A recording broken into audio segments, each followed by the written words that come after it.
হনুমানজি কেন এত মূল্যবান মালা ছিঁড়ে ফেললেন ভাবুন তো একবার শ্রীরামচন্দ্র তাঁর পরম ভক্ত হনুমানকে এক অমূল্য মুক্তোর মালা উপহার দিলেন, কিন্তু হনুমান মালাটি হাতে নিয়েই যেন অন্যমনস্ক হয়ে পড়লেন। তিনি মালাটির প্রতিটি মুক্তো খুঁটিয়ে খুঁটিয়ে দেখতে লাগলেন, যেন কোনো গোপন রহস্য খুঁজছেন। হঠাৎ সবার চোখের সামনে তিনি মালাটি ছিঁড়ে ফেললেন।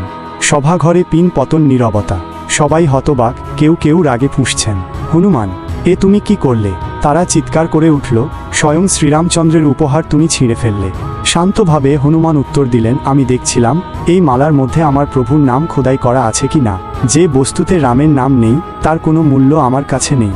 সভার সদস্যরা তখনও ক্রুদ্ধ, তারা হনুমানকে পরীক্ষা করতে চাইলেন, যদি তোমার শরীরে রামের উপস্থিতি থাকে তবে প্রমাণ করে দেখাও।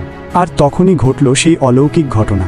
হনুমান নিজের বুক চিরে দেখালেন, আর সবাই দেখল তার হৃদয়ের গভীরে জ্বলজ্বল করছে রাম আর সীতার মূর্তি।